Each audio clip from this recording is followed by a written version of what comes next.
What's up, my friends, and welcome back to the PHLY Phillies podcast. Tyler Zulli here, and today I thought we would take a look at the Phillies minor league system, one that we've talked about is getting better and better as the years go on. And who better to talk about the minor league system than the guy who previews them and reviews them each and every week for allphly.com. And that's our friend Pat Egan, who has the 3 players of the week each and every week for the Phillies minor league report. What's up, Pat? Hi, how are you? Thank you for coming. Thank you for coming. I don't know how this works anymore, but thank you for coming. No, do I. Believe it or not, we get paid to talk. We still do sometimes. All right, so let's start at the top. And Andrew Painter, Phillies top prospect. You have been on the record. I've heard you say it with John Marks. I've heard you write it on Twitter. You've been on the record where you say it's time for this kid to go full bore, to go full tilt. And I differ a little bit in my take on how they're going to progress with him. But for those that may not have heard, why are you in the thought process of he needs to just go at this point? How they have handled him makes zero sense. Let's just start from the beginning, okay? The elbow discomfort comes up.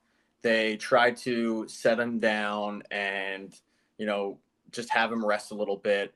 They have him throw off flat ground. He's still feeling elbow discomfort.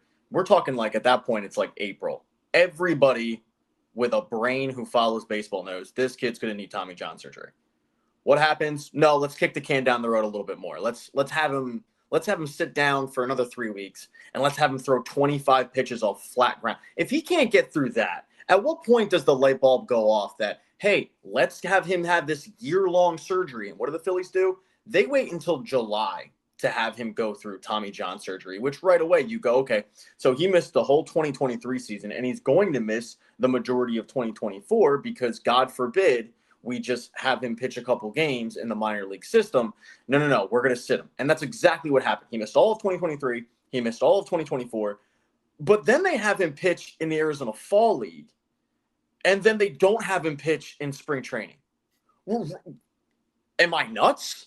What happened in between the Arizona Fall League in October, November, and spring training in March, where they are treating this kid like a Fabergé egg, and it makes zero sense to me. He is more than 20 months removed from Tommy John surgery, and we're still acting like he is 12 months removed, having him be on a 30-pitch count, a 40-pitch count. Enough. Take the kid gloves off. He's fine. He's healthy. And I heard an interview with Jason Wirth regarding Steven Strasburg. And if you remember, when Steven Strasburg came up post-injury, it was oh, okay, let's do the same thing. Let's coddle him. Mm-hmm. Let's have him on an innings limit. And meanwhile, Jason Wirth is we missed the playoffs, and he's our best pitcher, and he's throwing long tossing every day, and he's fine. But God forbid he hits a major league mound. It's absurd. We've gotten way too much into coddling these top prospects to the point where it actually is a detriment to your organization. The kid missed 2 years. He should have only missed 1, but he missed 2 years because you took your sweet time having the Tommy John. Now I'm having a stroke. Having the Tommy John surgery. Then you have him pitching the Arizona Fall League. He doesn't pitch in spring training, and now he's still in a 45-pitch, 50-pitch count. I don't care where he's pitching. I don't care that they bumped him up to AAA. He needs to pitch. He needs to go. It used to be Tommy John surgery was a 12-month recovery. And it would be. For any other prospect, Tyler, it would be a 12-month recovery. For Andrew Painter, we're going to be going on year 3. And we're going to be still treating it like it's 12 months. Enough. So you bring up the pitch count. 60 pitches in his AAA debut the other day. 3 innings. Worked in and out of some trouble. The stuff is there, right? We can all agree this kid's going to be legit. And I think he's at baseline a middle-of-the-rotation starter. And I think that would be – I don't want to say a failure because that's not fair. If you get a major league pitcher out of, a baseline starter, that's great. But I think that would be the low point of his career if he's a 3 in his major league career. Agreed. Struck out Roman Anthony, who's been off the charts good for Boston. Number 1 prospect in baseball. Worked his way out of a bases loaded jam, walked the bases loaded, struck out a couple of guys, looked great. Breaking ball was excellent. So I want to ask you, when this guy makes his debut, because Rob Thompson said nothing but starter. Yep. What's the game plan? I mean, if you were in Rob Thompson's shoes, if you were in Dave Dombrowski's shoes, what would your game plan be? He wouldn't be my first call up for starters. And there's another guy that I would call up that we'll talk about later on. And I said it with John Marks, like I would pitch him high leverage out of the bullpen. I'm talking like 8th inning. My issue is like they're having him on this pitch count, right? 30 pitches, 40 pitches, 50 pitches, 60 pitches. Reality is, if you look at how many pitches he's thrown and how many games, he's really probably only thrown 2 games this season. If you look at like how many pitches a guy is supposed to go, right? Like 100. He's probably thrown maybe 200 pitches this season. But they're going to have him on an innings limit. They're going to have him on a game limit. Like they're going to coddle him so much where they will find a way to not be pitching him in September and October when the games matter most. I pray I'm wrong. If I am wrong, I would like to see him probably pitch out of the bullpen in those high leverage situations, a la David Price in 2008, #1 overall pick from Vanderbilt. He came up. They didn't really have a role for him in the starting rotation because that was already set. The Phillies aren't going to have a role for him barring an injury in the starting rotation because it's already set. So what's the weakest point of the Phillies right now? It's their bullpen. All right, well, if you do want to bring him up once the minor league season's over, then I wouldn't have a problem with seeing him come in like the 8th inning and then have him thrown into the rotation next season, because you're still limiting his innings. You're still limiting the amount of pitches he throws, and he's probably going to end up being your best reliever just based on stuff alone. So that's how I would do it. I don't think they're going to do that. I don't think we're going to see Andrew Painter this season. And if we do, it will only be for three innings. They will treat him like they're treating Taijuan Walker, where like it'll be like, we're going to let you get through maybe 2 times in the rotation or in the order, and that's it. It's kind of like what Christopher Sanchez was with when the 2023 season, when he pitched against the Diamondbacks in the NLCS. It was kind of like, get us through one, and we'll see where we're at, and we'll reevaluate. So you bring up another arm. You alluded to it. The other guy I think you're considering is Mick Abel, who I have said on the record before, I gave up on the kid. And probably not fair, because you think about it, it feels like he's been around forever. He's only 23 years old. Yeah. But the book on him for a while was great stuff, lack of command. The control was never consistent. The consistency and control was such a problem that it was like, this guy's going to continue to get elevated because his stuff is great, and he's a former #1 overall pick. I think he went 15th or 16th overall. But like last year, he had a 6.46 walks per 9. The year prior, 5.16. This year, it's down to 3.69. The strikeouts are up. The walks are down. The batting average, opponent batting average, is down about 60 points from last year. So I probably prematurely gave up on this kid, especially considering he is only 23. But he's another guy who I don't know what his role would be, but I think if he continues to pitch the way he has, he's going to start to get to a point where maybe he forces the team's hand a little bit. Yeah, I thought, and you're not the only one that gave up on him. Like I would say I was leaning towards that, because last season I thought he would be traded. I thought he would be used at the deadline.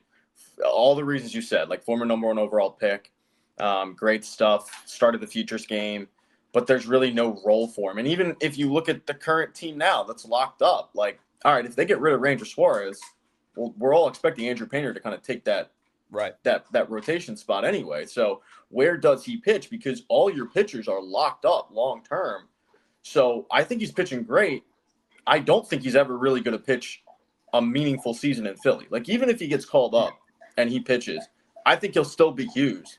It's just now he's being used where you're not going to have to package him and 3 other guys for like and I'm throwing a name out here, but Luis Robar Jr. Right. It might be like Mick Abel and 2 guys that are ranked, 29, 30, instead of Mick Abel, your number 9 guy, your number 15 guy, because he's pitching so well. I mean, this is a player who was probably the worst starting pitcher in all of AAA last year. His ERA was 7, close to it. And this year, his ERA is like 2.5. Yeah, he's been stellar. And I think that there will absolutely be teams that are clamoring over this guy, because they're going to see exactly what you said. 23 years old, a team like the White Sox who just needs starting pitching. Like, who says no to that, right? So I think all he's done is bump up his trade stock, because I just don't see where he pitches in this Phillies rotation, barring a trade. And even if they trade somebody, we're all expecting it to be Ranger Suarez. One final guy that I think probably is on the cusp of making a major league debut this year. And by the way, the Phillies are actually the last team to have a player make their major league debut this season. They're the only team to not, I should say, have a player do that. That's a good thing, though. I think it is. I think people took that out of context a little bit, because that tells me that you have a team that, while maybe not entirely 100% like this is go full, full bore. This is our team. You've got a team that's pretty locked in and pretty consistent. Yeah, I mean, well, like, they're consistent and they're not getting hit with the injury bug, at least not yet. Like, it'll happen, but I think that's a big plus. I mean, Sure. if you're going down to the minor league system, it's for two reasons. It's either you're injured or your team sucks, and you need to improve it. And I mean, I didn't see that stat, but I think that's a huge plus. Yeah, I think that there's a certain amount, like some teams have really great, like Jordan Lawler is going to make his debut for the Diamondbacks. They're a good team. He's just too good to keep down. Yep. We talked about Roman Anthony the same way. Jacob Wilson, a guy that you and I are both really high on, has been tearing the cover off the ball since joining the A's earlier this year. He gets more singles than a stripper. Doesn't see any two-strike counts, that's for sure. All right, one final guy that we maybe makes his major league debut this year for the Phillies is Otto Kemp, a guy who International League Player of the Month, above 300 average, 8 home runs, 24 RBI, 32 hits, a 1.1 OPS, 25 extra base hits already this year. Another guy I think that probably is going to force the team's hand a little bit. Now the question is with him, where does he play, and does he play in a consistent manner if he does get called up? Yeah, I think if Otto Kemp was ranked in the top 10, Phillies fans would be calling up our former employer every day saying, why isn't Otto Kemp up? Especially during the cold stretch of Alec Bohm. I don't know how good of a major league player he's going to be, but he's going to force their hand. And I think it was, to me at least, when I saw the news about Cody Clemens getting DFA'd and eventually traded, I was a little surprised at first. And then I went, oh, it makes a lot of sense because Otto Kemp plays the exact same role that Cody Clemens plays. He's that infielder that will play multi-positions. And yeah, okay, they don't really have a need for Cody Clemens now because of the fact that Otto Kemp is playing so well. He was in my minor league. I did a top 5 article for all PHLY. He was in my top 5 of the month of April for good reason. And as you said, like, he was the International League Player of the Month. All that dude has been doing is raking. And I don't know how good he's going to be, but he's been raking for over a year now. I mean, he was the pleasant surprise of the Arizona Fall League. He hasn't come with much fanfare, and he reminds me a little bit in terms of the hype of Darren Ruff, because if you remember when Darren Ruff went off that season for Reading when he hit like 1.5 million home runs, he was only ranked like 27th in their system at that point. But he ended up like getting on the radar because he was having just such a damn good season. And that's Otto Kemp. Like, he's only ranked, I think, 24th in their system. But it's getting to the point where if any of these infielders struggle or they get injured, he's going to be the first guy called up because he can play second, because he can play third, and because if he can play third, he can probably play first base. Luckily, they haven't had to deal with that because we just talked unless you're Rafi Devers, of course. Jesus, man. I saw a clip that was like, where do you trade Rafi Devers? Philly. I'm like, absolutely not. No way. No one's going to want that attitude. But it's going to be interesting to see what happens if an injury takes place because he would be the first guy to call up no matter where the injury is, as long as it's obviously not a pitching injury.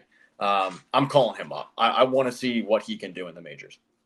All right, last one for you, Pat. As I said, you've got your 3 stars or your 3 minor league players of the week each and every week. Anybody that we haven't talked about, anybody that's high on your radar that you really like in the Phillies farm system this year? Oh, man. I mean, Aaron Escobar, all that dude has done is hit. And when I was looking at how the guys did this past week for the article, initially I went like, he didn't have that good of a week. And then I realized, like, no, he didn't have that good of a week compared to what he normally does. And I think he's really jumping on the radar of a lot of Phillies fans. He was a guy that was signed in 2023 in the international period. He was signed for $450,000, which, yeah, okay, he's not the $1 million bonus baby, but that's still a lot of money. That's still a good chunk of change, and teams are expecting you to be something. And he took a little bit to kind of hit his stride, but, man, like last season it started to click a little bit. And this season, I don't know how long this team keeps him in Clearwater because he's at Class A Clearwater now. High A Lakewood is hurting for literally anybody who can hit a baseball. I mean, they're throwing out lineups of guys that'll be like 6 deep hitting under 200. Like, they're hitting your weight. And I don't know how long this organization's going to go like, yeah, we're just going to keep him dominating Class A pitching before they call him up. He's still super young, but he's a guy that's kind of showing it in all facets, whether it be power, whether it be speed, whether it be just pure contact, gap power, like everything. he's the guy that I think is going to, when MLB.com re-ranks their systems, like, mid-year, I think he's going to be a guy who's going to be looking at like top 15, if not top 10 in this system.